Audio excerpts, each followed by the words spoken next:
Hello students, तो आज हम लोग स्टडी करेंगे हमारा सेकंड चैप्टर ऑर्गेनिक केमिस्ट्री का हाइड्रोकार्बन। ठीक है, इसमें जो आपका रिएक्शन मैकेनिज्म के कुछ इंपॉर्टेंट रिएक्शंस होती है लाइक एडिशन रिएक्शंस, जो मैंने आपको क्रैश कोर्स के टाइम पे समझाई थी, वो रिएक्शंस भी कवर अप होगी। उसके अलावा जो हमारे एल्केन, एल्कीन्स और एल्काइंस की कुछ इंपॉर्टेंट रिएक्शंस वो भी यहाँ पे कवर अप होगी। तो यहाँ पे हम लोग कुछ इंपॉर्टेंट क्वेश्चंस डिस्कस करेंगे जो आपके मेंस के पॉइंट ऑफ व्यू से और इवन एडवांस के पॉइंट ऑफ व्यू से भी कुछ क्वेश्चंस बहुत ही ज्यादा इंपॉर्टेंट है, वो हम लोग डिस्कस करने वाले हैं इस लेक्चर में। तो सबसे पहले चलते हैं हमारे फर्स्ट क्वेश्चन पे। ठीक है, तो देखो पहला क्वेश्चन है हमारे पास यहाँ पे।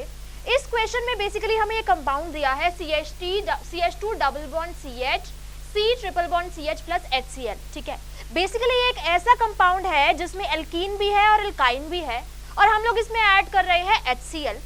हमें बताना है कि इसका जो प्रोडक्ट X बनेगा, ये प्रोडक्ट X क्या होगा। ठीक है, तो देखो बेसिकली इसमें HCl ऐड कर रहे हैं। कौन सी रिएक्शन है? सबसे पहले H प्लस जाके अटैक करेगा।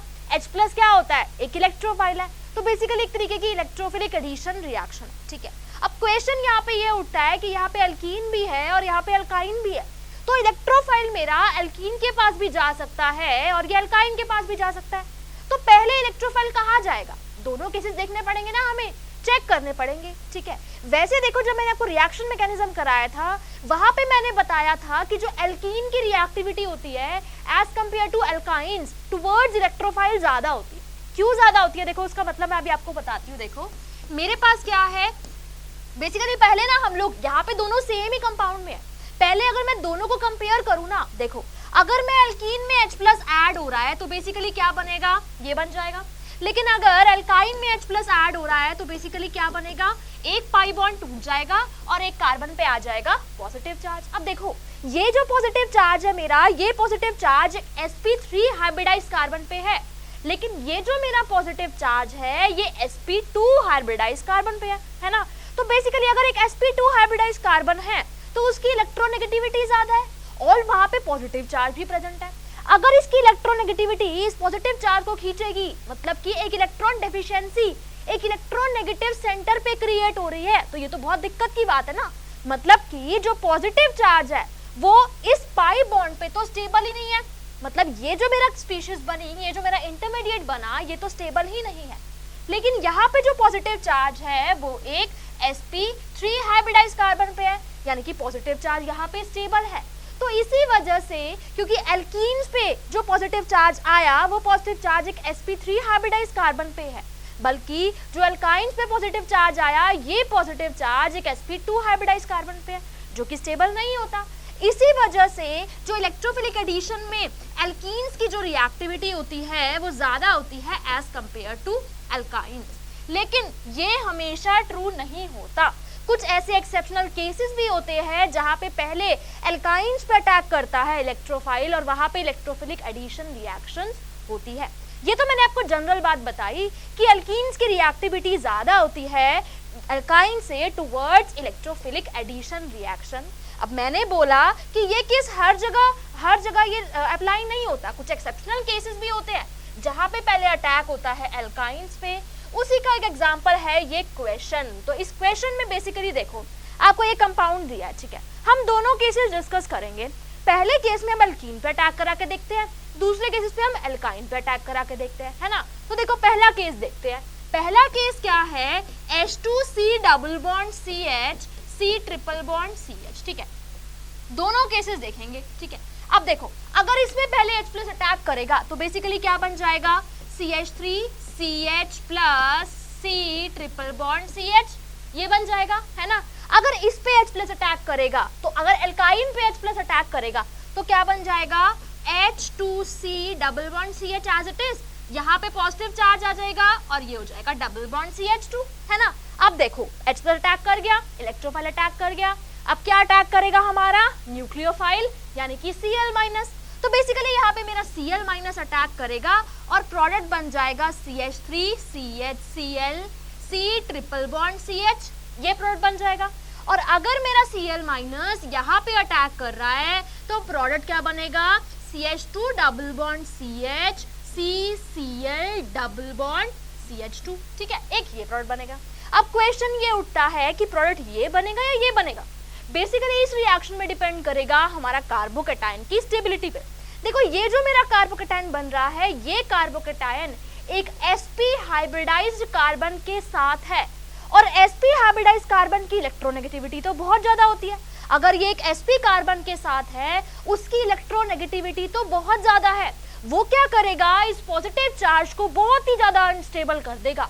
लेकिन इसके केस में देखो, ये कार्बोकैटायन एक sp2 कार्बन पे है, और sp2 कार्बन की इलेक्ट्रोनेगेटिविटी sp कार्बन के कंपैरिजन में कम होती है ना, यानी कि ये जो मेरा इंटरमीडिएट बना, ये इंटरमीडिएट ज्यादा स्टेबल है और ये इंटरमीडिएट कम स्टेबल है। इस इंटरमीडिएट की कम स्टेबिलिटी की वजह से ही ये प्रोडक्ट बिल्कुल भी नहीं बनेगा, और ये जो मेरा इंटरमीडिएट है, ये इंटरमीडिएट ज्यादा स्टेबल है और यहाँ पे अटैक करेगा फिर Cl- और इस प्रोडक्ट की फॉर्मेशन हो गई। अब देखो, इसका इंटरमीडिएट तो ज्यादा स्टेबल था ही, उसके अलावा इसका प्रोडक्ट भी बहुत ज्यादा स्टेबल है। क्यों इतना ज्यादा स्टेबल है इसका प्रोडक्ट? क्योंकि कंजुगेटेड प्रोडक्ट बन रहा है ना, और कंजुगेटेड प्रोडक्ट बनने की वजह से ये जो मेरा प्रोडक्ट है वो हाईली स्टेबल है। उसके अलावा जो क्लोरीन के ऊपर लोन पेयर प्रेजेंट है ना, ये लोन पेयर भी पाई बॉन्ड के साथ कंजुगेशन दिखा सकते हैं। तो रेजोनेंस की वजह से ये जो मेरा प्रोडक्ट बन रहा है, ये मेरा प्रोडक्ट हाईली स्टेबल है, हाईली स्टेबल। इसी स्टेबिलिटी की वजह से यहाँ पे एल्कीन पे तो अटैक नहीं होगा, बल्कि एल्काइन पे अटैक होगा। बहुत ही इंपॉर्टेंट पॉइंट है, बहुत ही इंपॉर्टेंट क्वेश्चन है, ध्यान रखना, ठीक है। तो याद रखना, वैसे अगर नॉर्मल मेरे पास अगर ये इस तरीके से कंजुगेशन में नहीं होते, एल्कीन बहुत दूर होता है एल्काइन से, तो सबसे पहले H+ जो है मेरा जाके एल्कीन पे अटैक करता, ना कि एल्काइन पे अटैक करता। लेकिन कुछ ऐसे एक्सेप्शनल केसेस भी होते हैं जहां पे अगर वो एल्काइन पे अटैक करे तो वो मोर स्टेबल प्रोडक्ट बनाएंगे, मोर स्टेबल इंटरमीडिएट बनाएंगे, जिसकी वजह से जो हमारी रिएक्शन होती है वो कहाँ होती है? रिएक्शन होती है बेसिकली एल्काइंस पे। तो बहुत इंपॉर्टेंट क्वेश्चन था, यानी कि इसका आंसर क्या होगा? इसका आंसर होगा ऑप्शन नंबर बी, ठीक है। अगले क्वेश्चन पे चलते हैं हम लोग। अगला क्वेश्चन है कि arrange the following reactions in decreasing order of electrophilic addition reaction, ठीक है। बेसिकली करना क्या है, हमारे पास एल्कीन्स है, एल्कीन्स में हमें इलेक्ट्रोफाइल ऐड कराना है, हमें रेट बताना है कि किसका रेट सबसे ज्यादा होगा और किसका रेट सबसे कम होगा। तो सिंपल सी बात है, इलेक्ट्रोफिलिक एडिशन रिएक्शन में होता क्या है, मेरा इलेक्ट्रोफाइल आता है, जाके पाई बॉन्ड पे अटैक करता है, एक सेंटर पे पॉजिटिव चार्ज यानी कि कार्बन सेंटर पे पॉजिटिव चार्ज क्रिएट हो जाता है। अभी तो देखा हमने कि जब डबल बॉन्ड पे मेरा इलेक्ट्रोफाइल अटैक करेगा तो कार्बन पे आ जाएगा पॉजिटिव चार्ज, है ना, कार्बन पे पॉजिटिव चार्ज आ गया। अब इसके बाद क्या होता है, इसके बाद न्यूक्लियोफाइल आता है, वो आके अटैक कर देता है, प्रोडक्ट बन जाता है। तो बेसिकली देखो, रिएक्शन में इंटरमीडिएट क्या बन रहा है, कार्बोकैटायन बन रहा है। जितना ये कार्बोकैटायन मेरा ज्यादा स्टेबल होगा, उतना रिएक्शन का रेट ज्यादा होगा। मतलब कोई भी ऐसी स्पीशीज जो इस कार्बोकैटायन को स्टेबल करेगी, उतना वो रिएक्शन के रेट को बढ़ाएगी, है ना। अब कार्बोकैटायन को स्टेबल कौन करेगा? जो मेरी इलेक्ट्रॉन देने वाली स्पीशीज है, इलेक्ट्रॉन डोनेटिंग स्पीशीज है। यानी कि अगर मुझे इन तीनों में कंपेयर करना है तो बेसिकली मुझे कार्बोकैटायन की स्टेबिलिटी को कंपेयर करना है। और वो मैं कैसे कंपेयर करूंगी? मैं ये देखूंगी कि कहाँ पे इलेक्ट्रॉन देने वाली स्पीशीज है, या फिर कौन सा ऐसा ग्रुप है जो ज्यादा इलेक्ट्रॉन्स दे रहा है और कार्बोकैटायन को ज्यादा स्टेबल कर रहा है। तो बेसिकली वही कंपेयर कर लेती हूँ, मैं रेट को कंपेयर कर लूंगी। तो वही करते हैं। देखो, सबसे पहला केस मेरे पास ये है ना। तो देखो, इसके केस में जब सबसे पहले H+ अटैक करेगा तो यहाँ पे अटैक करेगा, पॉजिटिव चार्ज इस सेंटर पे आएगा, तो पॉजिटिव चार्ज यहाँ आ गया, ये कार्बोकैटायन बन गया, है ना। अब इसके केस में देखो, इसके केस में पॉजिटिव चार्ज यहाँ आया और यहाँ क्या है हमारा OCH3, है ना। इसके केस में देखो क्या इंटरमीडिएट है, C positive CH3 as it is, और ये NH और ये CH3, है ना। अब बता दो भाई, कौन सा इसमें से कार्बोकैटायन सबसे ज्यादा स्टेबल है? जो इलेक्ट्रॉन देने वाली स्पीशीज है वो स्टेबलाइज करेगी। जितना ज्यादा कोई ग्रुप इलेक्ट्रॉन देगा, जितनी उसकी इलेक्ट्रॉन डोनेट करने की पावर ज्यादा होगी, उतना मेरा कार्बोकैटायन ज्यादा स्टेबल बनेगा। जितना कार्बोकैटायन ज्यादा स्टेबल बनेगा, उतना रिएक्शन का रेट भी तो ज्यादा ही होगा। तो बस देख लो कौन सी स्पीशीज ज्यादा इलेक्ट्रॉन दे रही है ना। तो देखो, इसमें इलेक्ट्रॉन कौन दे रहा है? इसमें दे रहा है NH ग्रुप, है ना। कौन दे रहा है? नाइट्रोजन दे रहा है। इसमें कौन दे रहा है? ऑक्सीजन दे रहा है। इसमें कौन दे रहा है? बेसिकली कार्बन दे रहा है ना। इसके पास लोन पेयर है, इसके पास लोन पेयर है, लेकिन ये तो बेचारा सिर्फ और सिर्फ हाइपर कंजुगेशन से इसको स्टेबलाइज करेगा या फिर प्लस आई के थ्रू देगा, है ना। और ये तो रेजोनेंस से इलेक्ट्रॉन देंगे कार्बोकैटायन को। तो बेसिकली जो रेजोनेंस से इलेक्ट्रॉन देगा उसका इलेक्ट्रॉन देने का इफेक्ट ज्यादा होगा ना, यानी कि इस कार्बोकेटाइन की स्टेबिलिटी तो सबसे लीस्ट होगी, क्योंकि बेसिकली यहाँ पे कार्बोकेटाइन की स्टेबलाइजेशन किसकी वजह से हो रही है, प्लस आई इफेक्ट की वजह से हो रही है, तो इसका रेट तो सबसे कम होगा। अब कंपेयर करना है इन दोनों का, है ना। देखो इन दोनों के पास लोन पेयर है, नाइट्रोजन के पास भी लोन पेयर है, ऑक्सीजन के पास भी लोन पेयर है, दोनों ही अपने लोन पेयर देंगे। यहाँ पे नाइट्रोजन अपने लोन पेयर इसको दे सकता है, और क्या होगा बेसिकली इन दोनों के बीच में पाई बॉन्ड आ जाएगा, और जो कार्बन पे पॉजिटिव चार्ज प्रेजेंट है वो चला जाएगा इस नाइट्रोजन पे। अब देखो, अब नाइट्रोजन और ऑक्सीजन में से कौन इलेक्ट्रॉन डेंसिटी ज्यादा देगा, जिसकी इलेक्ट्रोनेगेटिविटी कम हो, है ना। तो बस कंपेयर कर लो, हमें पता है कि नाइट्रोजन की इलेक्ट्रोनेगेटिविटी ऑक्सीजन के कंपैरिजन में कम होती है, तो इसीलिए नाइट्रोजन की इलेक्ट्रॉन डोनेट करने की टेंडेंसी ज्यादा है एज कंपेयर टू ऑक्सीजन। तो इसी वजह से ये जो मेरी स्पीशीज है इसमें नाइट्रोजन ज्यादा इलेक्ट्रॉन देगा, और क्योंकि नाइट्रोजन ज्यादा इलेक्ट्रॉन देगा ये कार्बोकेटाइन ज्यादा स्टेबल है, और इस रिएक्शन में क्योंकि ये कार्बोकेटाइन ज्यादा स्टेबल है बेसिकली जो रेट होगा रिएक्शन का वो इसके लिए मैक्सिमम होगा, जो रिएक्शन का रेट होगा वो इसके लिए मैक्सिमम होगा, followed by this species followed by this species, यानी कि बेसिकली आर का रेट सबसे ज्यादा होगा, देन होगा क्यू का, एंड देन होगा पी का। तो हमारा आंसर हो जाएगा ऑप्शन नंबर सी। बहुत ही सिंपल सा और बहुत ही इजी सा क्वेश्चन था। अगले क्वेश्चन पे चलते हैं। अगला क्वेश्चन है बेसिकली ये कंपाउंड हमें दिया है, हम इसमें ऐड कर रहे हैं hydrogen palladium barium sulphate in the presence of isoquinoline, और इसमें ऐड कर रहे हैं प्रोडक्ट। हमें बताना है कि इसका प्रोडक्ट, इस प्रोडक्ट के बारे में कुछ प्रॉपर्टीज दी है। वो बोल रहा है कि क्या ये प्रोडक्ट ऑप्टिकली एक्टिव है, क्या ये प्रोडक्ट ऑप्टिकली इनएक्टिव है, या फिर ये रेसमिक मिक्सचर है, या फिर डायस्टीरियोमेरिक मिक्सचर है, हमें इसके बारे में बताना है। तो बेसिकली प्रोडक्ट पहचान लेंगे तो प्रॉपर्टीज तो हम लोग देख ही लेंगे। हमें पता ही है ऑप्टिकली एक्टिव कौन सा होता है, जिसमें कायरल कार्बन होती है। अगर कायरल कार्बन मिल गई तो ऑप्टिकली एक्टिव है, वरना इनएक्टिव है। डायस्टीरियोमेरिक भी पता है हमें, जो आपस में मिरर इमेजेस नहीं होते, है ना। तो बेसिकली देखो हमारे पास रिएक्टेंट में है क्या, रिएक्टेंट में एक तो एल्काइन है, दूसरा हमारे पास एल्कीन है। हमने इसमें ऐड किया है हाइड्रोजन पैलेडियम BaSO4, ठीक है। बेसिकली ये कैटलिस्ट क्या करता है, ये कैटलिस्ट रिडक्शन करता है, और ये सिलेक्टिवली रिड्यूस करता है किसको, सिलेक्टिवली रिड्यूस करता है एल्काइंस को, किसमें, सिस एल्कीन्स में। आप सभी लोगों ने पढ़ा होगा बेसिकली जो आपका लिंडार कैटलिस्ट होता है या फिर रोजनमैन कैटलिस्ट होता है, इस तरीके से ये एल्काइंस को सिलेक्टिवली रिड्यूस करता है एल्कीन्स में, और कौन से एल्कीन्स में, सिस एल्कीन्स में ये इसको रिड्यूस करता है। अब देखो एल्कीन्स को कुछ नहीं होगा, सिर्फ एल्काइंस की रिडक्शन होगी सिस एल्कीन में, तो बस वही कर देते हैं और प्रोडक्ट बना लेते हैं। अब देखो सिस एल्कीन बनेगा ना, तो यानी कि ये जो दोनों बड़े बड़े ग्रुप्स है इस एल्काइन के साइड पे, ये दोनों सेम साइड पे होंगे, है ना। तो यहाँ पे ये CH इधर, ये CH3 इधर, और उसके बाद डबल बॉन्ड H, और इधर आ जाएगा CH3, और इधर आ जाएगा H, बन गया प्रोडक्ट। बस इस प्रोडक्ट के बारे में बताना है कि ये प्रोडक्ट है क्या ये ऑप्टिकली एक्टिव है, क्या ये ऑप्टिकली इनएक्टिव है। तो देखो इधर तो है हाइड्रोजन, ढूंढो क्या इसमें कोई कायरल कार्बन आपको दिख रही है, बिल्कुल दिख रही है, साफ साफ दिख रही है। ये कार्बन हमारी कायरल कार्बन है, क्योंकि देखो इधर जो बेसिकली ग्रुप लगा हुआ है ये ग्रुप डिफरेंट है, और इस साइड पे जो ग्रुप लगा है वो ग्रुप डिफरेंट है।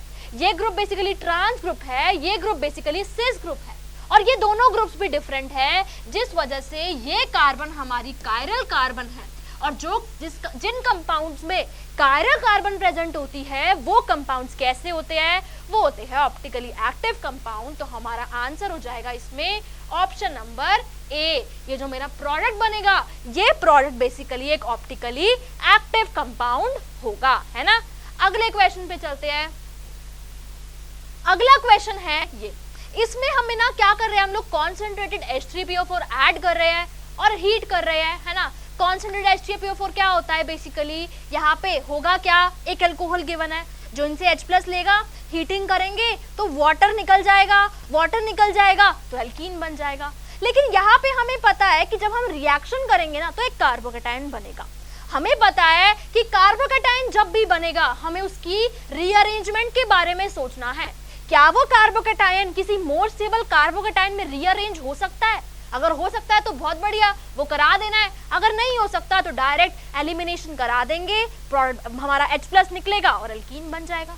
तो वही चेक करते हैं। देखो सबसे पहले देखो हमारे पास रिएक्टेंट क्या है, रिएक्टेंट मेरे पास कुछ इस तरीके का है। इस OH में हम लोग ऐड करते हैं H+, क्या ऐड करते हैं H+ ऐड करेगा, ये जो ऑक्सीजन पे लोन पेयर है ये H+ देगा इनको, और क्या बन जाएगा, और यहाँ पे कुछ इस तरीके का प्रोडक्ट बन जाएगा OH2+, इधर ये आ जाएगा और इधर आ जाएगा, ये है ना, ये आ जाएगा।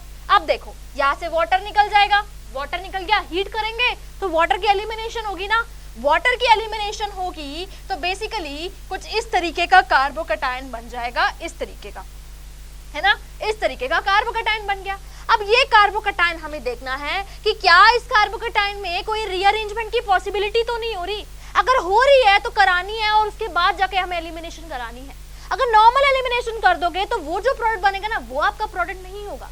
हमेशा याद रखना, जिस भी रिएक्शन में कोई कार्बोकैटायन बने और उस कार्बोकैटायन की रीअरेंज होने की प्रोबेबिलिटी हो तो उसे रीअरेंज हमेशा कराना है। बिना रीअरेंज कराए अगर आप प्रोडक्ट बनाएंगे तो वो आंसर बिल्कुल गलत होगा। तो देखो यहाँ पे मेरे पास ये 5 मेंबर्ड रिंग है, ठीक है, हमेशा देखना है कि 5 मेंबर्ड रिंग के साथ वाले कार्बन पे अगर कोई कार्बोकैटायन बने तो उसमें रिंग एक्सपेंशन की पॉसिबिलिटी बहुत ज्यादा होती है। और रिंग एक्सपेंशन की पॉसिबिलिटी क्यों ज्यादा है, क्योंकि 6 मेंबर्ड रिंग्स हमारी 5 मेंबर्ड रिंग से बहुत ही ज्यादा स्टेबल होती है ना। तो देखो बेसिकली होगा क्या, ये जो मेरे पास बॉन्ड है ये रिंग एक्सपैंड होगी, ये बॉन्ड यहाँ से शिफ्ट होगा इस वाली कार्बन पे। कैसे शिफ्ट होगा देखो, बेसिकली मैं आपको बताती हूँ।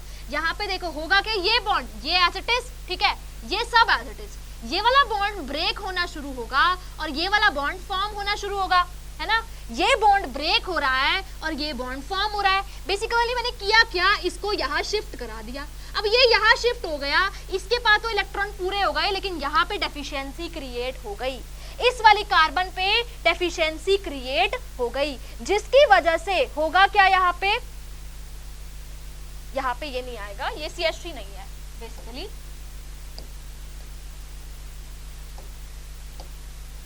ये ऐसे हो जाएगा, ठीक है।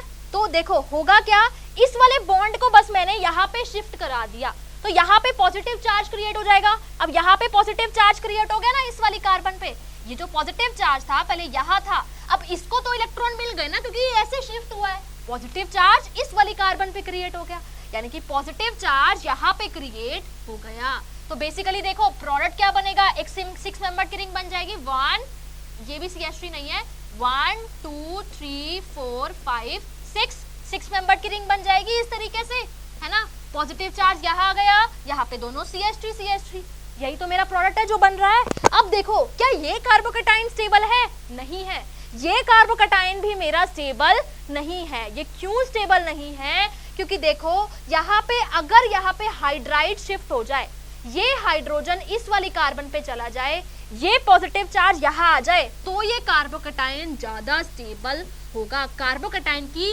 रीअरेंजमेंट के बारे में अब सभी लोगों ने पढ़ा होगा।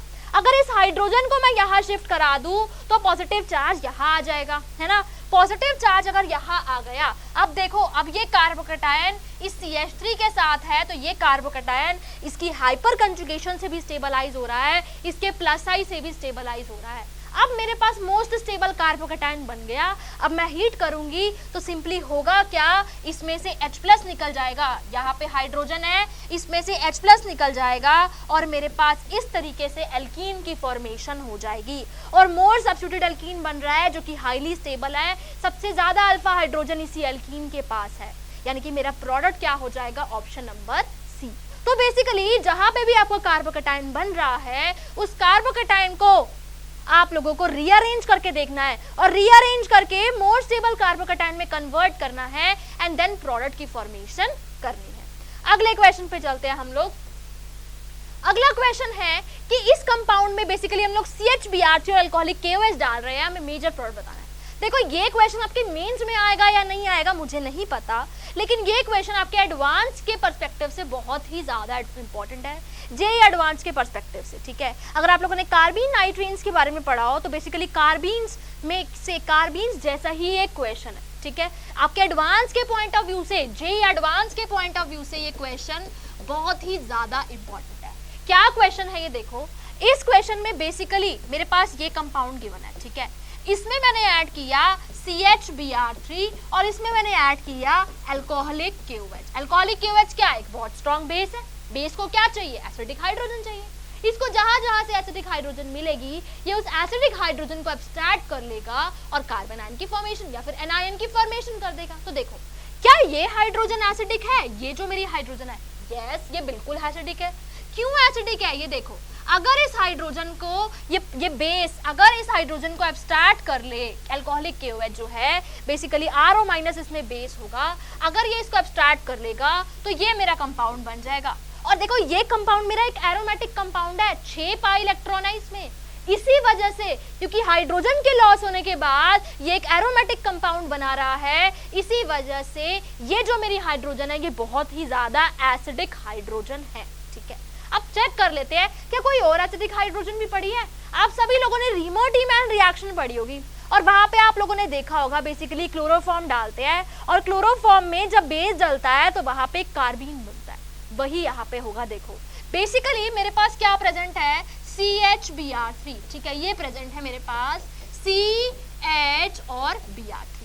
अब ये जो मेरी हाइड्रोजन है ना, ये हाइड्रोजन भी एसिडिक है। इसको बेस सब्सट्रैक्ट कर लेगा और ये बन जाएगा CBr3 माइनस। क्या बन जाएगा? CBr3 माइनस, है ना, यही बन जाएगा। अब देखो ये जो CBr3 माइनस बना, ये कार्बन आयन हाईली स्टेबल है क्योंकि ये नेगेटिव चार्ज इन ब्रोमीन की d ऑर्बिटल में जाके खुद को डिस्पर्स करके स्टेबलाइज कर सकता है ना। तो देखो इसी वजह से ये जो मेरी हाइड्रोजन है, ये हाइड्रोजन हाईली एसिडिक होती है। अब होगा क्या लास्ट में? इस स्पीशीज में से Br माइनस का लॉस होगा और बन जाएगी कार्बीन, जो कि एक इलेक्ट्रॉन डेफिशिएंट स्पीशीज होती है। कार्बीन इसको बोलते हैं। जिन भी बच्चों ने रीमर्टीमैन रिएक्शन का मैकेनिज्म पढ़ा है उनको ये चीजें बहुत इजीली समझ आ रही होगी, है ना। अब देखो बेस था, बेस ने दोनों की दोनों एसिडिक हाइड्रोजन को एब्स्ट्रैक्ट कर लिया, एक ये स्पीशीज बनी, एक ये स्पीशीज बनी, है ना। अब जो कार्बीन होती है ना, वो कार्बीन भी इलेक्ट्रॉन डेफिशिएंट स्पीशीज होती है।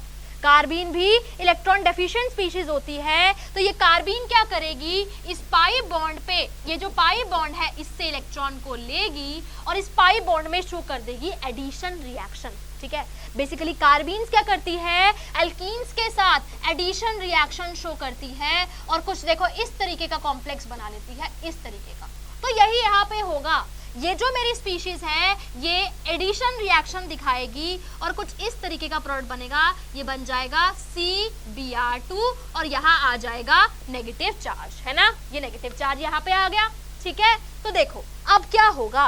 अब कुछ रीअरेंजमेंट होगी इसके अंदर और रीअरेंजमेंट होने के बाद प्रोडक्ट बन जाएगा।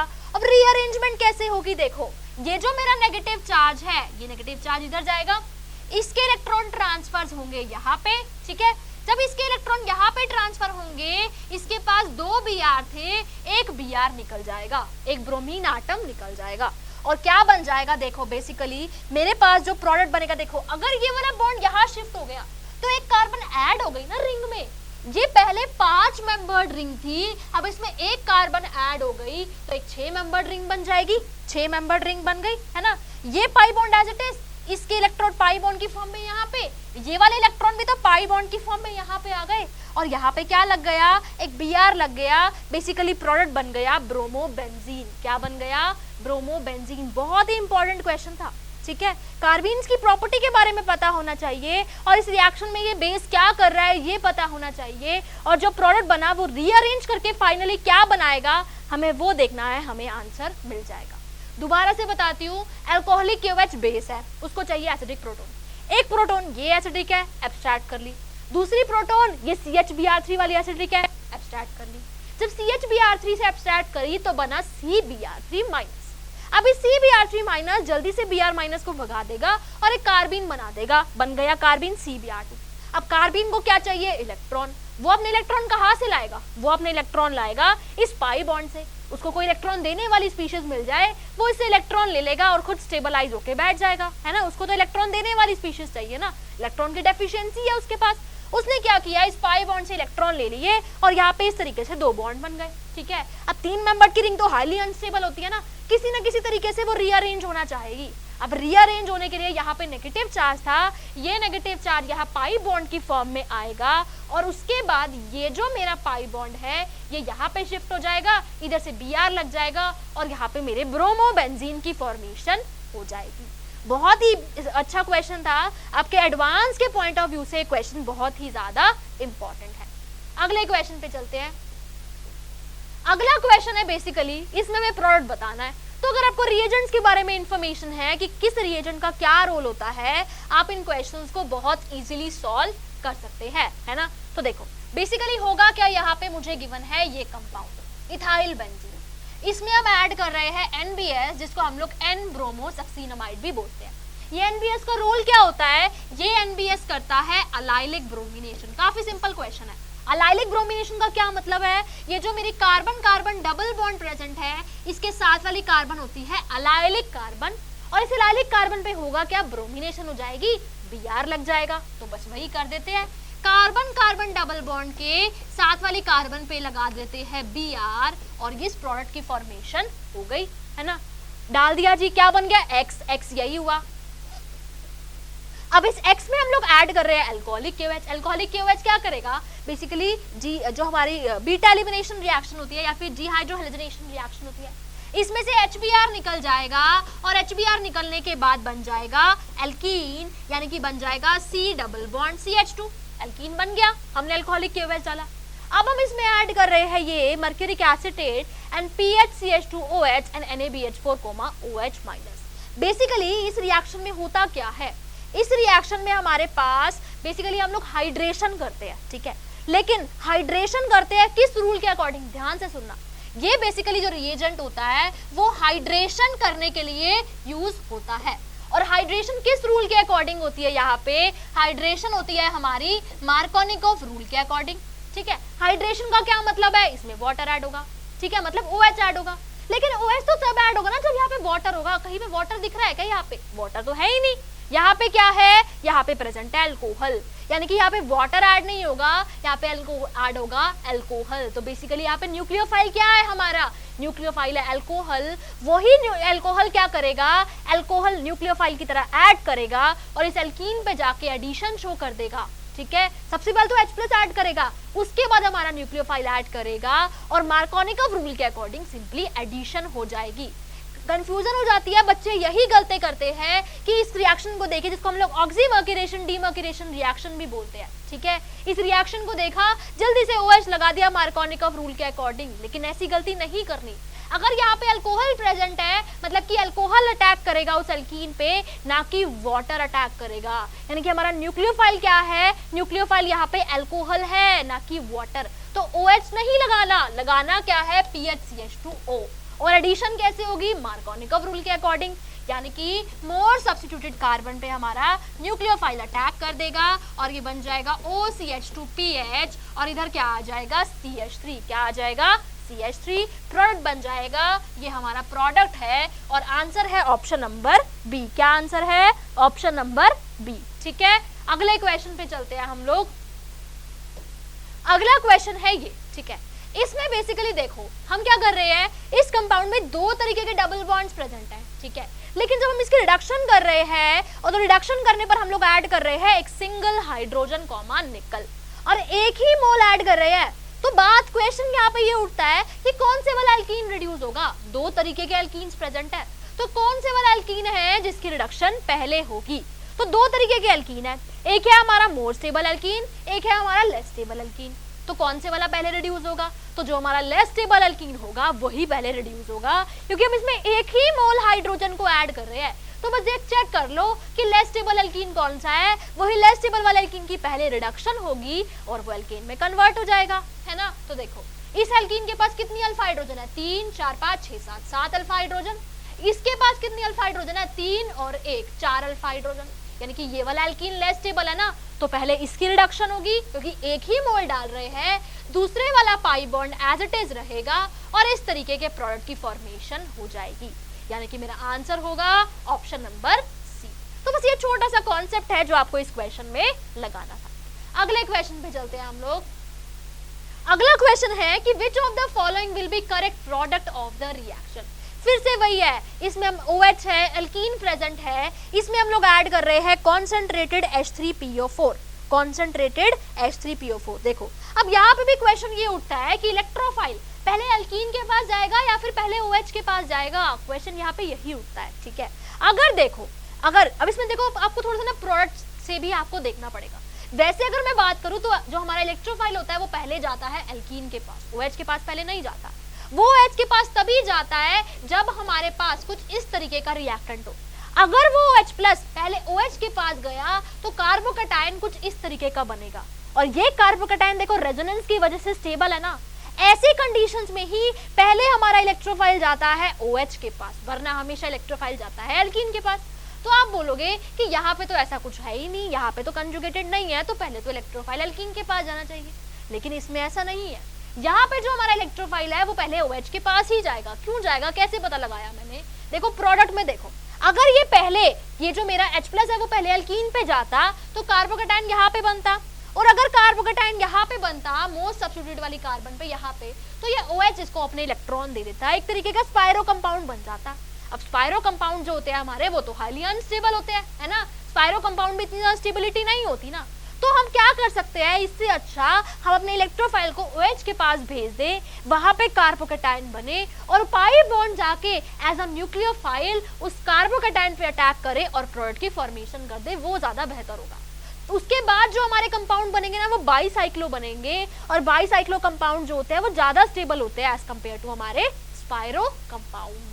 तो यही करेंगे, इसी वजह से यहाँ पे जो हमारा इलेक्ट्रोफाइल है यानी कि जो H प्लस है वो पहले जाएगा, कहाँ पे जाएगा वो H प्लस पहले, वो जाएगा OH के पास। अगर OH के पास जाएगा तो सबसे पहले क्या बनेगा, कार्बोकैटायन बनेगा। बना के देख लेते हैं। देखो हमारे पास रिएक्टेंट क्या है, कुछ इस तरीके का रिएक्टेंट है, ये इधर यहाँ पे ये एज इट इज। सबसे पहले देखो OH है यहाँ पे, ठीक है, ये एज इट इज, ठीक है। H प्लस यहाँ जाएगा, क्या बन जाएगा OH2 प्लस। जब हम हीट करेंगे तो यहाँ से वाटर निकल जाएगा, है ना, वाटर निकलेगा यानी कि यहाँ पे आ जाएगा पॉजिटिव चार्ज, बन गया कार्बोकैटायन। अब देखो कार्बोकैटायन बना है तो इसकी रीअरेंजमेंट की पॉसिबिलिटी भी तो चेक करनी है। तो बस देख लो, अगर ये कार्बोकैटायन, क्या ये कार्बोकैटायन किसी मोर स्टेबल कार्बोकैटायन में रीअरेंज हो सकता है? हाँ भाई बिल्कुल हो सकता है। क्यों, कैसे हो सकता है? ये CH3 ग्रुप अगर मैं इधर ट्रांसफर कर दूं, ठीक है, तो होगा क्या, पॉजिटिव चार्ज यहाँ पे आ जाएगा। देखो वही करते हैं हम लोग, ठीक है। एक CH3 ग्रुप को मैंने इस वाली कार्बन से इधर ट्रांसफर कर दिया तो CH3 इधर, पॉजिटिव चार्ज इधर।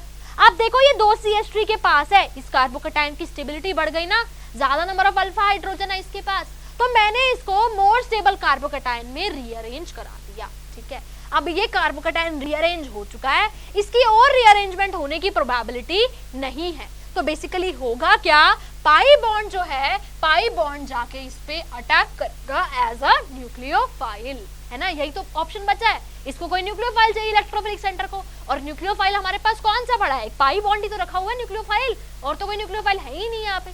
तो होगा क्या, देखो बेसिकली ये एज इट इज, इसको मैं इस तरीके से बना सकती हूँ। देखो 1 2 3 4 5 एंड 6 मेंबर्ड की रिंग बन सकती है ना, तो यहाँ पे बना दो 6 मेंबर्ड की रिंग। अब देखो कौन सी पोजीशन है, सेकंड थर्ड फोर्थ पोजीशन पे एक मिथाइल, 1 2 3 फोर्थ पोजीशन पे एक मिथाइल, फिफ्थ पोजीशन पे 2 मिथाइल। अगर इस वाले पाई बॉन्ड ने अपने इलेक्ट्रॉन इस कार्बन को दिए तो इन दोनों के बीच में तो बॉन्ड बन गया। डेफिशिएंसी किसके पास आई, इस कार्बन के पास आ गई, तो यहाँ पे क्या आ जाएगा, पॉजिटिव चार्ज। अब हम लास्ट में हीट कर रहे हैं ना, तो H प्लस निकलेगा, बस यहाँ से H प्लस निकल जाएगा, और इस तरीके की एल्कीन की फॉर्मेशन इसके केस में हो जाएगी। ये एल्कीन मेरा बन जाएगा, तो बन गया आंसर। ये जो एल्कीन है मेरा, यही मेरा प्रोडक्ट होगा। तो देखो अपने ऑप्शंस में देखो क्या ऑप्शन करेक्ट है, ऑप्शन नंबर सी हमारा करेक्ट ऑप्शन होगा, ठीक है। तो बेसिकली आपको चेक करना है कि पहले एल्कीन को H प्लस दूं या फिर पहले OH को H प्लस दूं। वैसे तो एल्कीन ज्यादा रिएक्टिव होते हैं एज कम्पेयर टू OH। अगर OH को अगर हम H प्लस दे, उससे कंजुगेटेड एल्कीन बन रहा है, कार्बोकैटायन रेजोनेंस की वजह से स्टेबलाइज हो रहा है, तब H प्लस OH को देना है।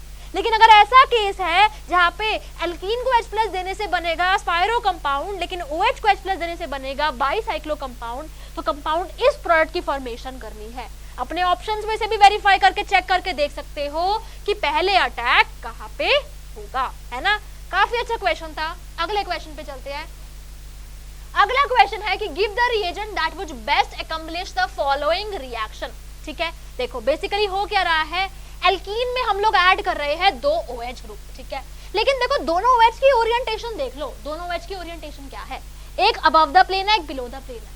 यानी कि जो दोनों OH ऐड कर रहे हैं ना, ये दोनों OH इसमें एंटी, दोनों अपोजिट साइड से अटैक कर रहे हैं। दोनों OH अगर सेम साइड से अटैक करते देन हम बोलते सिन एडिशन, लेकिन क्योंकि दोनों OH मेरे अपोजिट साइड से अटैक कर रहे हैं इसलिए हम लोग बोलेंगे एंटी एडिशन। ठीक है, तो बेसिकली बस रिएजेंट के बारे में पता होना चाहिए। मैंने क्रैश कोर्स के टाइम पे भी आपको बताया था कौन से रिएजेंट सिन एडिशन करते हैं, कौन से रिएजेंट एंटी एडिशन करते हैं, बस वो पता है तो 1 सेकंड 10 सेकंड का सवाल है, आसानी से आप कर सकते हो, है ना। तो चेक कर लेते हैं रिएजेंट। पहला है कोल्ड KMnO4। ये जो कोल्ड KMnO4 होता है और जो ऑस्मियम टेट्राऑक्साइड होता है, ये बेसिकली करते हैं सिन एडिशन, या फिर इसको हम लोग सिन डाइहाइड्रोक्सिलेशन भी बोलते हैं। दोनों OH को सेम साइड से भेजेंगे, तो इसीलिए ये ऑप्शन तो हमारा बिल्कुल ही गलत है। बी ऑप्शन चेक करते हैं। बी ऑप्शन है ट्राइफ्लोरोपरएसिटिक एसिड। ये जो मेरे परएसिटिक एसिड होता है या फिर परफॉर्मिक एसिड होता है या फिर ट्राइफ्लोरोपरएसिटिक एसिड होता है, ये रिएजेंट करता है एंटी डाइहाइड्रोक्सिलेशन। यानी कि दोनों OH बेसिकली कहाँ से जाएंगे, अपोजिट साइड से जाएंगे, तो दोनों एक अबव द प्लेन होगा, एक बिलो द प्लेन होगा। ये ऑप्शन हमारा बिल्कुल ही करेक्ट ऑप्शन है। ठीक है, अगला है O3 जिंक वाटर। अब ये तो ओजोनोलिसिस हो गया। ओजोनोलिसिस में तो डाइहाइड्रोक्सिलेशन होती ही नहीं है, उसमें तो वो एल्डिहाइड में कन्वर्ट हो जाता है, तो बेसिकली ये तो एल्डिहाइड में कन्वर्ट हो जाता, ये तो बिल्कुल ही इनकरेक्ट है। डी ऑप्शन चेक कर लेते हैं। डी ऑप्शन है KMnO4 हीट OH माइनस। अब एक चीज याद रखना, कोल्ड KMnO4 डाई, जो मेरा कोल्ड KMnO4 होता है ना, वो डाइहाइड्रोक्सिलेशन कराता है, वो भी सिन वाली, लेकिन जब हम इसे हीटिंग कंडीशंस में लेते हैं तब ये डाइहाइड्रोक्सिलेशन नहीं कराता। ये बेसिकली एल्कीन्स की ऑक्सीडेशन कर देता है और इनको कार्बोक्सिलिक एसिड्स में या फिर कीटोन्स में या फिर CO2 में कन्वर्ट कर देता है। कब कहाँ कन्वर्ट करता है, आगे एक क्वेश्चन डिस्कस करूंगी, वहां पे आपको क्लियर हो जाएगा। यानी कि ये तो एल्कीन को एसिड में कन्वर्ट कर देगा हॉट कंडीशंस में, तो ये तो बिल्कुल ही इनकरेक्ट ऑप्शन है। हमारा आंसर क्या है, ऑप्शन नंबर बी। अगले क्वेश्चन पे चलते हैं हम लोग। अगला क्वेश्चन है choose the reaction sequence that would best accomplish the preparation of two methyl cyclohexanol. Different conditions दी है, बस देखना है कि साइक्लोहेक्सेनोल 2-मिथाइल साइक्लोहेक्सेनोल किस में बनेगा, तो चारों में बना के देख लेते हैं ना हम लोग। देखो पहला है इसमें ये कंपाउंड, ठीक है, इसमें हम कर रहे हैं hydrolysis in the presence of H+, तो पहले होगा क्या, H+ इस पे अटैक करेगा 2-मिथाइल साइक्लोहेक्सेनोल, तो बेसिकली होगा क्या, H+ अटैक करेगा, ठीक है, H+ अटैक करेगा, कार्बोकैटायन बनेगा, कार्बोकैटायन बनेगा, रीअरेंज करेगा और उसके बाद उस पे फिर से वाटर अटैक करेगा, देन हमारे साइक्लोहेक्सेनोल की फॉर्मेशन हो जाएगी, है ना। तो वही करते हैं। देखो बेसिकली देखो होगा क्या, H+ अटैक करेगा, मार्कोनिकॉफ रूल के अकॉर्डिंग एडिशन होगी, तो पॉजिटिव चार्ज यहाँ पे आ जाएगा। ये कार्बोकैटायन रीअरेंज करेगा और रीअरेंज करने के बाद ये कार्बोकैटायन बन जाएगा। रीअरेंजमेंट करनी सबको आती है ना, ये H+ यहाँ चला जाएगा, पॉजिटिव चार्ज यहाँ आ गया, मोर स्टेबल कार्बोकैटायन बन गया। अब इस पे अटैक करेगा वाटर और बन जाएगा OH, बन गया क्या बना, लेकिन ये तो बना 1-मिथाइल साइक्लोहेक्सेनोल, हमें तो क्या चाहिए था 2-मिथाइल साइक्लोहेक्सेनोल, यानी कि ये तो इनकरेक्ट ऑप्शन है, ठीक है। सेकंड है मेरे पास मर्क्यूरिक एसिड। अब देखो इसमें वाटर डाल रहे हैं, इसमें अल्कोहल नहीं डाल रहे, अगर अल्कोहल डाल रहे होते तो OR लगता, अब वाटर डालेंगे तो OH लगेगा और एडिशन किस अकॉर्डिंग होगी, एडिशन होगी मार्कोनिकॉफ रूल के अकॉर्डिंग। तो यानी कि मेरा प्रोडक्ट क्या बनेगा, मेरा प्रोडक्ट बनेगा यहाँ पे लग जाएगा OH, बेसिकली मोर सब्स्टिट्यूट कार्बन पे लग जाएगा OH, ठीक है। ये भी गलत है, हमें तो 1-मिथाइल साइक्लोहेक्सेनोल मिला। सी ऑप्शन चेक करते हैं। सी ऑप्शन है basically BH3 in the presence of THF। ये क्या है, hydroboration oxidation, anti Markovnikov rule के अकॉर्डिंग, यानी कि बेसिकली मेरे पास क्या बनेगा यहाँ पे, जो लेस सब्स्टिट्यूट कार्बन है उस पे लग जाएगा OH, यानी कि इस कंपाउंड की फॉर्मेशन हो जाएगी, ठीक है। तो ये तो क्या बना 3-मिथाइल साइक्लोहेक्सेनोल, ये भी नहीं है, ये भी गलत है। इसको चेक कर लेते हैं। देखो इसके केस में यहाँ पे मेरे पास यहाँ पे पाई बॉन्ड है, तो बेसिकली होगा क्या, लेस सब्स्टिट्यूट कार्बन पे जाके OH लग जाएगा, यानी कि इस तरीके के कंपाउंड की फॉर्मेशन हो जाएगी। और ये क्या है 2-मिथाइल साइक्लोहेक्सेनोल, यही तो हमें चाहिए था, यानी कि ये ऑप्शन हमारा बिल्कुल करेक्ट ऑप्शन है। डी ऑप्शन हमारा करेक्ट ऑप्शन है। अगले क्वेश्चन पे चलते हैं। अगला क्वेश्चन है कि which molecule will give the following dicarboxylic acid upon treatment with acidic solution of KMnO4। अभी तो मैंने बताया कि जब हम KMnO4 कोल्ड कंडीशन में डालेंगे तो वहां पे डाइहाइड्रोक्सिलेशन होगी, लेकिन जब हम हॉट कंडीशन में डालेंगे तो वो किस में कन्वर्ट हो जाएगा, पाई बॉन्ड कन्वर्ट हो जाएगा एसिड में। दो अलग अलग एसिड हमें मिल जाएंगे बेसिकली। ये जो पाई बॉन्ड है ये पाई बॉन्ड टूटेगा और दो अलग अलग एसिड हमें मिल जाएंगे इस तरीके से, ठीक है। तो बस देखो यहाँ पे है क्या, एक एसिड ये है, एक कीटोन है, ठीक है, एक एसिड ये है, एक कीटोन है, ठीक है। देखो इस तरीके का कंपाउंड हो ना, अगर इस तरीके का कंपाउंड है आर सी, ठीक है, इस तरीके का आर, उसके बाद आर, यहाँ पे आर है, एक सेकंड मैं इधर बताती हूँ, देखो आर, इधर सी, इधर R, double bond C R H, ठीक है, ऐसा कोई कंपाउंड है आपके पास। तो आपको क्या करना है, इसमें जब हम KMnO4 डालेंगे तो होगा क्या, बॉन्ड ब्रेक होगा। देखो जो हमारे ये वाले कंपाउंड होते हैं ना R2C, इस तरीके से ये तो कन्वर्ट हो जाते हैं कीटोन में, ठीक है। जब ऐसे कंपाउंड होते हैं RCH, ये कन्वर्ट हो जाते हैं एसिड में, है ना। जब ऐसे कंपाउंड होते हैं CH2, ये कन्वर्ट हो जाते हैं CO2। तो देखो ये क्या है RCR, तो ये कीटोन में कन्वर्ट हो जाएगा। बेसिकली होगा कि यहाँ पे लग जाएगा डबल बॉन्ड हो, ये कन्वर्ट हो जाएगा RCOOH में, ठीक है। अब देखो ये कीटोन है, ये एक एसिड है, इन दोनों को मर्ज करा दो, इन दोनों के बीच में पाई बॉन्ड बना दो, इन दोनों कार्बन के बीच में, इन दोनों कार्बन के बीच में पाई बॉन्ड बना दो, आपका प्रोडक्ट बन जाएगा। तो बस वही करते हैं हम लोग, इन दोनों के बीच में पाई बॉन्ड बना दो, उसके बाद इन दोनों के बीच में पाई बॉन्ड बना दो, आपका प्रोडक्ट बन जाएगा। कैसे बनेगा देखो मैं अभी आप लोगों को बताती हूँ।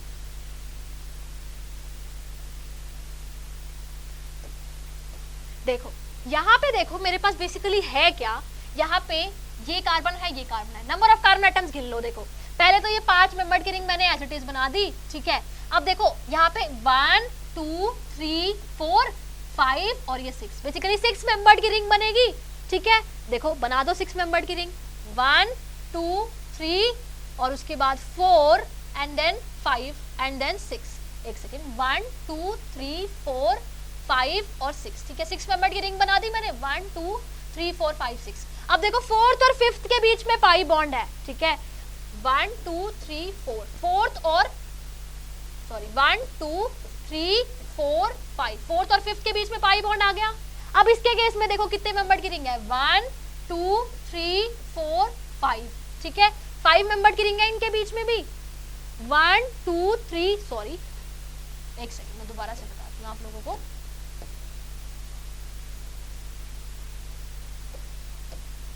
1 2 3 4 5 6, ये भी 6 मेंबर्ड की रिंग। तो बस इधर भी तो 6 मेंबर्ड की रिंग ही बनानी है मुझे, ऐसे बन गई 6 मेंबर्ड की रिंग। अब किसके बीच में पाई बॉन्ड आएगा, 1st और 6th के बीच में, तो 1st और 6th के बीच में पाई बॉन्ड लगा दो। और देखो 4th वाली कार्बन है ना, उस कार्बन पे एक मिथाइल ग्रुप भी है, तो 1 2 3 4 यहाँ पे एक मिथाइल ग्रुप लगा दो, ये बन गया प्रोडक्ट। बस दोनों को जोड़ के पाई बॉन्ड लगा दिया, दोनों के बीच में प्रोडक्ट बन गया। अब चेक कर लो ये कौन से ऑप्शन में है, ये ऑप्शन नंबर डी में है, यानी कि ऑप्शन नंबर डी हमारा करेक्ट ऑप्शन होगा, ठीक है। अगले क्वेश्चन पे चलते हैं हम लोग। अगला क्वेश्चन है ये, ठीक है। अब देखो ऐसे क्वेश्चन में एक छोटी सी बात है जो आप लोगों को ध्यान रखनी है। उसका रीजन क्या है, जब मैंने क्रैश कोर्स के टाइम पे आप लोगों को रिएक्शन मैकेनिज्म कराया था तो वहां पे मैंने आप लोगों को उसका रीजन अच्छे से एक्सप्लेन भी किया था कि ऐसा क्यों होता है।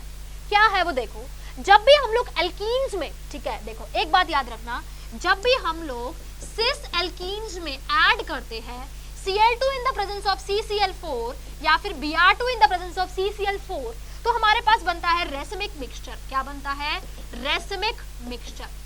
रेसिमिक मिक्सचर का क्या मतलब है, देखो रेसिमिक मिक्सचर का ये मतलब है, देखो ये जो बेसिकली Cl2 होता है ना, ये एंटी एडिशन करता है, ये एंटी एडिशन करता है, मतलब जो दोनों Cl लगेंगे ना, दोनों के दोनों Cl आपस में अपोजिट साइड पे होंगे, ठीक है। लेकिन जब हम लोग ट्रांस के केस में ऐड करते हैं Cl2 in the presence of CCl4, उस केस में बनेगा हमारा प्रोडक्ट मेसो कंपाउंड। कैसा बनेगा, मेसो कंपाउंड बनेगा। मेसो कंपाउंड क्या होता है, इस तरीके का कुछ बनेगा हमारे पास, ये R इधर और इधर भी लग जाएगा Cl, इधर भी लग जाएगा Cl, इधर H और इधर H, ठीक है। ये मेसो कंपाउंड है ना, प्लेन ऑफ सिमेट्री प्रेजेंट है यहाँ पे, ठीक है, मेसो कंपाउंड बोलते हैं इनको हम लोग। लेकिन जब हम लोग सिस में ऐड करते हैं तो रेसिमिक मिक्सचर बनता है, मतलब कि एक Cl इधर होगा, एक Cl इधर होगा, एक तो कंपाउंड ये बनेगा, दूसरी बनेगी इसकी मिरर इमेज। ऐसा क्यों होता है, इसका मैकेनिज्म क्या है, रिएक्शन मैकेनिज्म के टाइम पे मैंने आप लोगों को अच्छे से समझाया। ठीक है। तो देखो बेसिकली होगा क्या, इसमें जब हम लोग Cl2 in the presence of CCl4 add करेंगे तो होगा क्या, दोनों जगह Cl लग जाएंगे, ठीक है। बेसिकली कैसा कंपाउंड है ये मेरे पास सिस है या ट्रांस है, ठीक है। एक सेकेंड, बेसिकली होगा क्या, 2 Cl लग जाएंगे, ठीक है। कैसे भी लगा दो, क्योंकि अभी ना इसमें हमें इस चीज का ध्यान नहीं रखना, इस चीज का आगे ध्यान रखना है कब, जब आपके क्वेश्चन आएंगे कुछ तब, ठीक है। तो देखो जब हम लोग इसमें ऐड करेंगे PHCH double bond CH PH में Cl2 तो होगा क्या, ये जो मेरा पाई बॉन्ड है इस पाई बॉन्ड को हटके लग जाएंगे 2 Cl लगा दिए, ठीक है। डाइक्लोरो कंपाउंड बन गया, 2 Cl लग गए। अब हम इसमें ऐड करेंगे NaNH2 तो वो NaNH2 क्या करेगा, HCl को रिमूव करेगा, एक HCl इधर से एक हाइड्रोजन जाएगा, इधर से जाएगा हमारा एक Cl और बन जाएगा एल्कीन, क्या बन जाएगा, एल्कीन, ठीक है। तो बेसिकली NaNH2 क्या है, एक बेस है, ठीक है। उस बेस ने क्या किया, इस हाइड्रोजन को हटा दिया, ये हाइड्रोजन यहाँ पे गया तो नेगेटिव चार्ज आ गया, नेगेटिव चार्ज इधर आएगा और एक Cl निकल जाएगा, यानी कि बेसिकली बीटा एलिमिनेशन रिएक्शन हो रही है NaNH2 की प्रेजेंस। स्ट्रॉन्ग बेस है ना हमारा, तो क्या बन गया, एल्कीन, यानी कि PHCH डबल बॉन्ड CClPH। लेकिन हमने इसमें 2 मोल NaNH2 डाला है, 1 मोल और डाल दिया, तो वो 1 मोल और क्या करेगा, एक और HCl निकालेगा यहाँ से और बन जाएगा एल्कीन, यानी कि PC triple bond CPH, sorry alkynes बन जाएंगे। 1 मोल डालेंगे तो एल्कीन बनेगा, दूसरा मोल डालेंगे तो एक और HCl निकल जाएगा और एल्काइन की फॉर्मेशन हो जाएगी, क्या बन जाएगा, एल्काइन। तो एल्काइन बन गया। अब इस एल्काइन में हम लोग डाल रहे हैं क्या, hydrogen in the presence of palladium CaCO3, तो बेसिकली होगा क्या, ये इसको एल्कीन्स में कन्वर्ट कर देगा और कौन से एल्कीन बनते हैं इसमें, सिस एल्कीन बनते हैं, तो हमारा प्रोडक्ट होगा एक सिस एल्कीन, यानी कि ऑप्शन नंबर बी, ठीक है। तो बस आपको इतना ध्यान रखना है कि किस रिएजेंट का क्या रोल होता है, और ये जो आपकी प्रॉपर्टी है कि सिस में रेसिमिक मिक्सचर बनता है और ट्रांस में मेसो बनता है, अभी एक क्वेश्चन कराऊंगी उसमें अच्छे से आपको, उसमें आपका उसका आपका इसमें यूज हो जाएगा, ठीक है। अगले क्वेश्चन पे चलते हैं। अगला क्वेश्चन है the product of following reaction can be, इस रिएक्शन का हमें प्रोडक्ट बताना है। तो बेसिकली आप देखो यहाँ पे भी हमें नहीं पता कि हमें कहाँ H+ को अटैक कराना है, OH पे कराना है या फिर किस पे कराना है, एल्कीन पे कराना है। पहले OH पे अगर कराओगे तो इस तरीके का प्रोडक्ट बनेगा। अब आप बोलोगे कि इसमें तो हमारा कंजुगेटेड एल्कीन बन रहा है, यानी कि OH पे ही अटैक होगा, लेकिन नहीं, OH पे अभी भी नहीं होगा, अभी भी कहाँ पे होगा, एल्कीन पे। क्यों होगा, देखो अभी बताती हूँ। देखो अगर एल्कीन पे होगा तो ये OH एसिटेस और उसके बाद यहाँ पे आ जाएगा पॉजिटिव चार्ज, इतना तो आप सबको पता होगा अटैक कैसे कराना है। पॉजिटिव चार्ज यहाँ आ गया, ठीक है। अब देखो हमारा कौन सा कार्बोकैटायन बन रहा है, साइक्लोमिथाइल कार्बोकैटायन, यानी कि cyclopropyl methyl carbocation, highly stable होते हैं ना ये। उसके अलावा भी अगर मैं इसके रिंग एक्सपेंशन करा दूं, अगर इस बॉन्ड को मैं यहाँ से यहाँ शिफ्ट करा दूं इस वाली कार्बन पे, तो पॉजिटिव चार्ज यहाँ आ जाएगा ना, क्या बन जाएगा, देखो पॉजिटिव चार्ज यहाँ आ गया और कुछ इस तरीके के प्रोडक्ट की फॉर्मेशन हो जाएगी, 4 मेंबर्ड रिंग बन गई। अब देखो ये जो मेरा पॉजिटिव चार्ज आ रहा है, ये पॉजिटिव चार्ज आ रहा है इस ऑक्सीजन के पास, ये ऑक्सीजन अपने लोन पेयर देके इस पॉजिटिव चार्ज को बहुत ही ज्यादा स्टेबल कर सकती है। इसी वजह से यहाँ पे अटैक OH पे ना होके डबल बॉन्ड पे हुआ, क्योंकि positive charge, lone pair positive charge resonance हो रहा है, जिसकी वजह से ये पॉजिटिव चार्ज हाईली स्टेबल हो जाएगा। अब ये अपने लोन पेयर यहाँ देगा, उसके बाद बन जाएगा इन दोनों के बीच में पाई बॉन्ड और यहाँ से H+ निकल जाएगा और इस तरीके के कुछ प्रोडक्ट की फॉर्मेशन हो जाएगी, यानी कि ये हमारा प्रोडक्ट बनेगा। अपने ऑप्शन में देखोगे तो ऑप्शन नंबर डी बिल्कुल करेक्ट ऑप्शन है। इसी वजह से, क्योंकि जब आपने पॉजिटिव, जब हमने एल्कीन पे अटैक कराया ना, तो हमारा जो पॉजिटिव चार्ज है वो OH के सामने आ गया और lone pair positive charge resonance highly stable होता है, जिस वजह से मेरे इस प्रोडक्ट की फॉर्मेशन हो गई। ऑप्शन नंबर डी हमारा करेक्ट ऑप्शन होगा, ठीक है। अगले क्वेश्चन पे चलते हैं हम लोग, एक सेकेंड।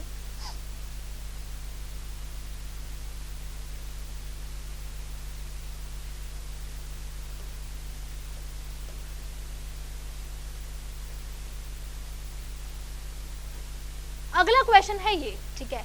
इसमें हमने क्या किया, इस एल्डिहाइड ग्रुप में बेसिकली ऐड किया ये एल्काइन, क्या ऐड किया, एल्काइन हम लोगों ने ऐड किया। अब देखो जब भी अल्काइंस में हम लोग सोडियम डालेंगे in the presence of NH3, तो ये क्या करेगा, अल्काइन पे प्रेजेंट अल्काइंस की जो प्रोटोन होती है वो हाईली एसिडिक होती है ना। क्यों एसिडिक होती है, क्योंकि जब ये अपना H+ यहाँ से देगा तो बेसिकली ये बनेगा, और ये जो मेरा एनायन है ये एनायन हाईली स्टेबल होता है, हाईली स्टेबल होता है। क्यों, क्योंकि sp कार्बन पे प्रेजेंट है। इस वजह से बेस सबसे पहले इस प्रोटोन को एब्स्ट्रैक्ट करेगा और बन जाएगा CH3 ट्रिपल बॉन्ड C-। अब देखो मेरे पास क्या आ गया, एक न्यूक्लियोफाइल आ गया रिएक्शन में। इस न्यूक्लियोफाइल को इलेक्ट्रोफिलिक सेंटर चाहिए। देखो कोई इलेक्ट्रोफिलिक सेंटर प्रेजेंट है, बिल्कुल प्रेजेंट है। ये कार्बोनिल एक इलेक्ट्रोफिलिक सेंटर ही तो है। ये न्यूक्लियोफाइल क्या करेगा, इस इलेक्ट्रोफिलिक सेंटर पे जाके अटैक कर देगा। तो होगा क्या, ये जो मेरा कार्बोनिल कंपाउंड है CH3 CH2 CH2 CHO, ये न्यूक्लियोफाइल इस पे जाके अटैक कर देगा, ये पाई बॉन्ड ब्रेक हो जाएगा और इसके इलेक्ट्रॉन्स ट्रांसफर हो जाएंगे ऑक्सीजन पे। ये बन जाएगा CH3 CH2 CH2 C, इधर बन जाएगा OH और ये C triple bond C CH3 acid, attack हो गया है ना। अब देखो मेरे इस तरीके की कुछ प्रोडक्ट की फॉर्मेशन हो गई। अब इसमें Na in the presence of ammonia present है, ठीक है। अब देखो ये NaNH3 क्या करता है, बेसिकली ये रिडक्शन भी तो करता है। किसकी रिडक्शन करता है, अल्काइंस को रिड्यूस करता है ना ट्रांस एल्कीन में। तो ये भी तो पॉसिबिलिटी है कि ये जो मेरे अल्काइंस है ये अल्काइंस अब ट्रांस एल्कीन में भी रिड्यूस हो जाए और बन जाएगा कुछ इस तरीके का कंपाउंड। ये मेरे प्रोडक्ट की फॉर्मेशन हो जाएगी, यानी कि ट्रांस एल्कीन बन जाएगा, ठीक है। अब ऑप्शंस में देख लो, अब यहाँ पे हमारा, अब वैसे देखोगे तो कोई भी ऑप्शन नहीं है, बेसिकली यहाँ पे हमारा डबल बॉन्ड आएगा, तो ये ऑप्शन हमारा बिल्कुल करेक्ट ऑप्शन होगा, ठीक है। ये जो हमारा ए ऑप्शन है, ये ए ऑप्शन हमारा बिल्कुल करेक्ट ऑप्शन होगा, ठीक है। ए ऑप्शन हमारा बिल्कुल करेक्ट ऑप्शन होगा। अगले क्वेश्चन पे चलते हैं। अगला क्वेश्चन है वही जो मैंने आपको बताया, ठीक है। देखो कैसा एल्कीन है, ट्रांस एल्कीन है। इसमें ऐड करे है Br2 in the presence of CCl4, तो क्या बन रहा है, एक मेसो कंपाउंड बन रहा है, ठीक है। और भी मैंने बताया, अब उसने बोला कि which is true statement, Br2 in the presence of CCl4 में हमेशा एंटी एडिशन होती है। तो जो ए बना हमारा प्रोडक्ट, ये किससे बना, एंटी एडिशन से बना। और ये कंपाउंड कैसा कंपाउंड है, ये एक मेसो कंपाउंड है, क्योंकि देखो इसमें एक प्लेन ऑफ सिमेट्री, एक ऐसा प्लेन प्रेजेंट है जो इसको दो इक्वल हाफ्स में कट कर रहा है, इसी वजह से इसको हम लोग मेसो कंपाउंड बोलते हैं। यानी कि इसमें आंसर क्या होगा कि A is formed by anti addition and compound is meso compound। बस इतना याद रखना कि ट्रांस से हमेशा मेसो बनता है और सिस से हमेशा बनता है रेसमिक मिक्सचर। अगले क्वेश्चन पे चलते हैं। अगला क्वेश्चन है, a gas on passing through ammonical solution of silver nitrate does not give any precipitate but decolorizes alkaline KMnO4 solution, the gas may be। अब अल्कलाइन KMnO4 को कौन डिकलराइज करता है, ऐसे कंपाउंड जिनमें होती है अनसैचुरेशन, ठीक है। तो बेसिकली फॉर्मूला देखो, आपको दिखेगा कि सब में ही अनसैचुरेशन है। पहले वाला एल्काइन है, दूसरे वाला एल्कीन है, तीसरे वाला एल्काइन है, फोर्थ भी एल्काइन है, तो चारों ही डिकलराइज करेंगे। लेकिन वो बोल रहा है कि वो AgNO3 जो है, अगर हम उसे AgNO3 सॉल्यूशन से पास कराए, वो कोई भी प्रेसिपिटेट नहीं देता। तो देखो आप लोगों ने पढ़ा होगा कि जो आपके एल्काइंस होते हैं, बेसिकली टर्मिनल एल्काइंस, वो ammoniacal solution of silver nitrate के साथ रिएक्ट करते हैं और यहाँ पे वाइट प्रेसिपिटेट की फॉर्मेशन कर देते हैं। लेकिन ऐसा सिर्फ कौन करता है, ऐसे करते हैं सिर्फ और सिर्फ एल्काइंस, एल्कीन्स ऐसा नहीं करते। यानी कि ये तीनों मेरे एल्काइंस है, तो ये तीनों तो प्रेसिपिटेट देंगे, लेकिन एल्कीन कोई प्रेसिपिटेट नहीं देगा। यानी कि बी ही ऐसा कंपाउंड है जो KMnO4 को तो डिकलराइज करेगा, लेकिन वो सिल्वर नाइट्रेट के साथ प्रेसिपिटेट नहीं देगा। और ऐसा क्यों होता है, ये टर्मिनल अल्काइंस की इसी एसिडिक हाइड्रोजन की वजह से H+ को रिप्लेस कर लेता है Ag+, जिसकी एक वाइट प्रेसिपिटेट की फॉर्मेशन हो जाती है। तो मेरा आंसर हो जाएगा ऑप्शन नंबर बी। अगले क्वेश्चन पे चलते हैं। देखो ये क्वेश्चन हमें पास प्रोडक्ट बताना है मुझे। बेसिकली देखो हम क्या कर रहे हैं, हमने पढ़ा है एल्काइंस की हाइड्रेशन के बारे में, ठीक है। जब हम लोग एल्काइंस की हाइड्रेशन करते हैं तो बेसिकली हमें मिलते हैं एल्डिहाइड और कीटोन्स, ठीक है। और बेसिकली एडिशन जो होती है न्यूक्लियोफाइल की, वो होती है मार्कोनिकॉफ रूल के अकॉर्डिंग, है ना। अब देखो न्यूक्लियोफाइल्स में क्या होगा, वाटर होगा, तो बेसिकली होगा क्या, जो मेरा वाटर है, आप लोग सोचेंगे, मैं बताती हूँ आप लोग क्या सोचेंगे, कि जो मेरा C ट्रिपल बॉन्ड CH है, यहाँ पे एक पाई बॉन्ड टूटेगा और यहाँ पे वाटर अटैक कर देगा, OH लग जाएगा और बेसिकली प्रोडक्ट बन जाएगा कुछ इस तरीके का, ठीक है। आप लोगों ने पढ़ी होगी हाइड्रेशन ऑफ एल्काइन, लेकिन अगर आप ऐसा सोच रहे हैं तो ये बिल्कुल गलत है, प्रोडक्ट आपका ये नहीं बनेगा, ठीक है। थोड़ा सा आपको मैकेनिज्म के बारे में सोचना पड़ेगा इस रिएक्शन में, उसके बाद ही आप लोगों को समझ में आएगा कि इसका फाइनल प्रोडक्ट क्या बनेगा। तो चलते हैं मैकेनिज्म के थ्रू। देखो मेरे पास यहाँ पे ये कंपाउंड प्रेजेंट है C triple bond CH, basically हम कर क्या रहे हैं, इसमें ऐड कर रहे हैं H2SO4 in the presence of HgSO4। HgSO4 मतलब कि यहाँ पे प्रेजेंट है Hg2+I, ठीक है। ये Hg2+ आयन क्या करते हैं, एल्काइन के इस पाई बॉन्ड से इलेक्ट्रॉन को लेते हैं और इस तरीके का नॉन क्लासिकल कार्बोकैटायन यहाँ पे बन जाता है, ठीक है। ये एक पाई बॉन्ड टूटेगा, अपने इलेक्ट्रॉन्स वो इसको दे रहे हैं ना, तो यहाँ पे लग जाएगा Hg और बीच में आ जाएगा पॉजिटिव चार्ज, ठीक है। ये कार्बोकैटायन बन गया। हम क्या करते हैं, इसमें जब H2SO4 यानी कि H+ यानी कि जो हमारा वाटर है, डाइल्यूट H2SO4 होता है ना, वो अटैक करेगा मार्कोनिकॉव रूल के अकॉर्डिंग, तो इधर आ जाएगा, ठीक है। अब देखो अगर वाटर इधर अटैक कर रहा है, मतलब कि जो मेरा पॉजिटिव चार्ज है वो यहाँ पे है, ठीक है। पॉजिटिव चार्ज यहाँ पे है ना, तभी तो न्यूक्लियोफाइल आके इस पे अटैक कर रहा है ना। लेकिन एक बात सोचो, अगर पॉजिटिव चार्ज यहाँ पे है,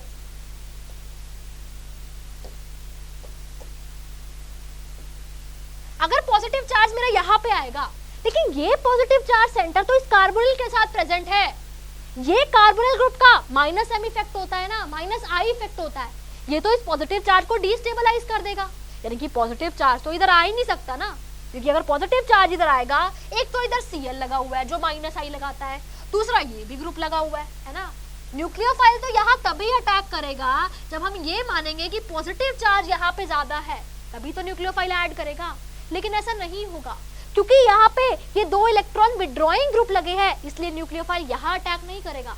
न्यूक्लियोफाइल अटैक करेगा इस कार्बन पे, वाटर अटैक करेगा इस कार्बन पे। अगर वाटर इस कार्बन पे अटैक करेगा तो OH मेरा इधर जुड़ जाएगा। अगर OH इधर जुड़ गया तो देखो बेसिकली बनेगा क्या,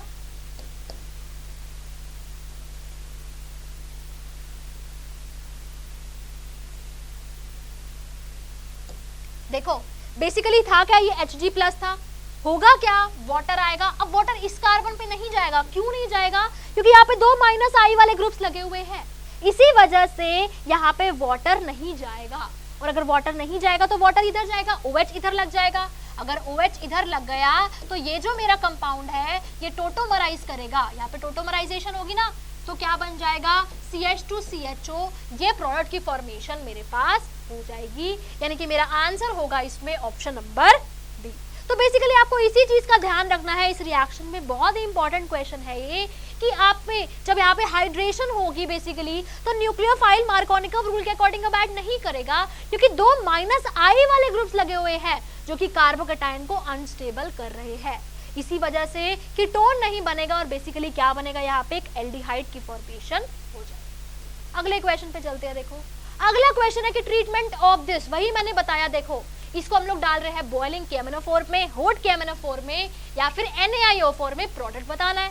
तो अभी तो मैंने बताया CH2 क्या बनाता है, CH2 बनाता है CO2, तो एक तो निकल जाएगा CO2 और उसके बाद ये जो मेरा R2C होता है ये बनाता है कीटोन, यानी कि R2C डबल बॉन्ड हो तो बन जाएगा CH3CO CH3, यानी कि प्रोडक्ट C की फॉर्मेशन यहाँ पे हो जाएगी। बहुत ही सिंपल सा क्वेश्चन था, है ना। अगले क्वेश्चन पे चलते हैं। अगला क्वेश्चन है कि the relative reactivity of primary, secondary and tertiary hydrogen in chlorination reaction has been found to be this. मतलब जब क्लोरीनेशन, आप लोगों ने पढ़ा होगा कि जो आपकी क्लोरीनेशन रिएक्शन होती है वो सिलेक्टिव नहीं होती, लेकिन जो ब्रोमिनेशन रिएक्शन होती है वो हाईली सिलेक्टिव होती है। उसने बोला कि जब क्लोरीनेशन रिएक्शन होगी तो 3 तरीके की हाइड्रोजन पॉसिबल है, प्राइमरी, सेकेंडरी और टर्शियरी।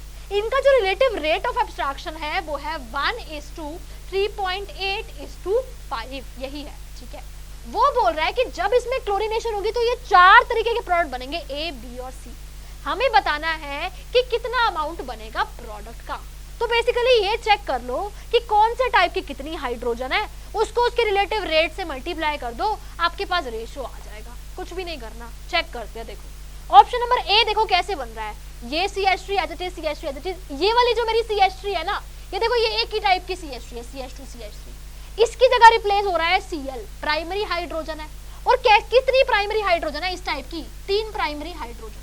अब देखो प्राइमरी हाइड्रोजन को स्टार्ट करने का रेट कितना है, 1, तो 3 × 1 ठीक है। अब देखो ये सेकेंडरी हाइड्रोजन है, सेकेंडरी हाइड्रोजन कितनी है, 2 सेकेंडरी हाइड्रोजन है CH2 है ना, दो सेकेंडरी हाइड्रोजन है यहाँ पे।